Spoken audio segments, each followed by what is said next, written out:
What's going on, guys? Welcome back to the channel. My name is Alex, and today I'm going to be talking about the movie Air.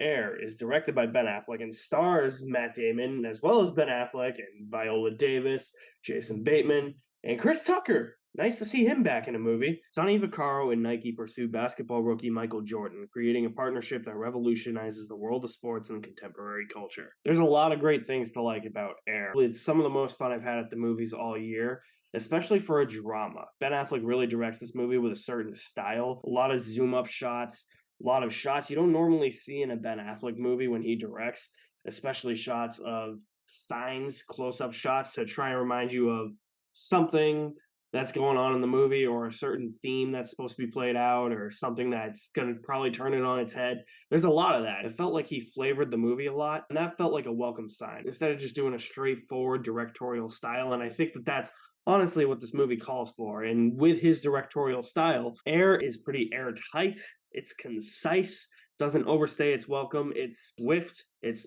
mostly brisk. It doesn't even feel like it's an hour and 52 minutes. And a lot of that is due to Ben Affleck's directing in this movie. I love the sports side of this movie, the business side, just rival companies being assholes to each other and trying to steal a really prominent up-and-coming star to sign to their brand. And what I was not expecting with this movie was for it to be a dramedy, like a drama comedy. I mean, come on. I mean, Ben Affleck's guy looks like this in the poster. So immediately when I saw the poster for this movie, I said, well, that's probably going to be like some like satire or something. And then I looked at what it was about. And I said, well, no, that's based on a true story. But why does Ben Affleck look so goofy in this movie? It turns out it's actually kind of funny. It's very sarcastic humor, subtle humor as well, but the sarcastic humor is where this movie landed for me, and it just added some levity and probably some realism, because I'm pretty sure business deals go down like that sometimes, where you just have to go behind somebody's back, call them an asshole, and just completely insult each other to the point where they hang up on you and you're just like, well, shit, now I'm screwed now. And some of the insults in this movie are some of the best insults to another individual I've seen in a movie in a long time. I haven't laughed this hard at an insult in the movie since probably, I don't know, in Bruges when Ralph Fiennes just really destroyed that phone. Harry! What? It's an inanimate fucking object. You're an inanimate fucking object! The acting all across the board is really good. I think Ben Affleck is definitely the weakest one here. Everybody else is running circles around him, even Chris Tucker. But that's not to say Ben Affleck's bad in the movie, but you can tell that his heart and soul was into the directing aspect of the movie, which I want to bring up one more thing about this movie. For, in my opinion, somebody who feels like he was probably disenchanted with the industry, this feels like a breath of fresh air in terms of his directing, because it feels so fresh compared to his other movies. It just feels like he has a new sense of, like, energy to him.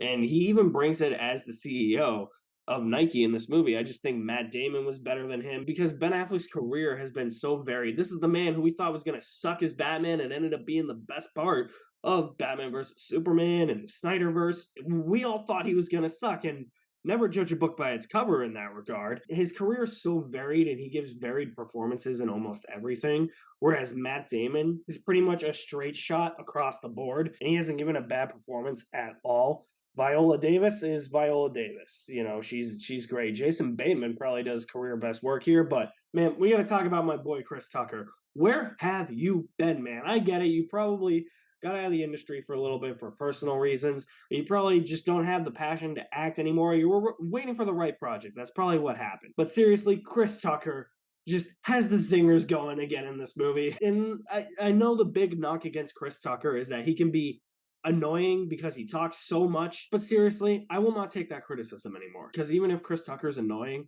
I've come to realize anything out of his mouth is pure gold. Do you understand the words that are coming out of my mouth? I did really like the business side, just how going about trying to sign an athlete to the caliber of Michael Jordan, what that takes, what essentially has to be done.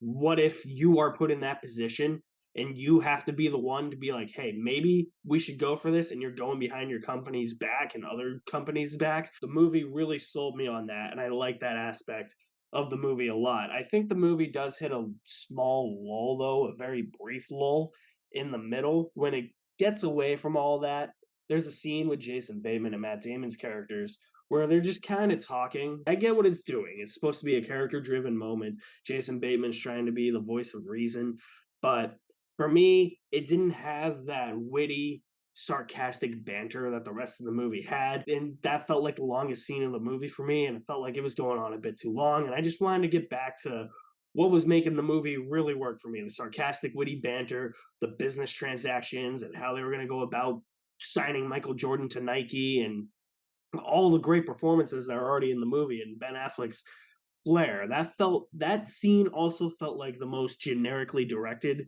scene in the movie from Ben Affleck. Just a lot of close-ups in that scene, and it was kind of borderline annoying in that scene. And I do feel like the movie falls into predictability a little bit, especially when individuals are having phone conversations.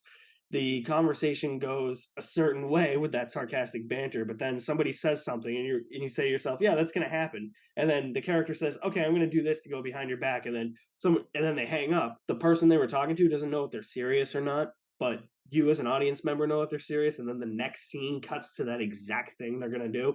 So it does fall a little bit into that predictability factor with how some scenes play out and how some conversations, some individuals happen in the movie.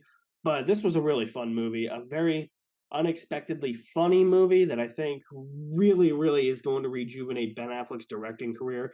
And I can't wait to see what he does next. I really enjoyed Air with a full bucket of popcorn. I think it's coming out next week, so once you see it next week, let me know what you think about it. Drop me some feedback in the comment section below as to what you think of the movie.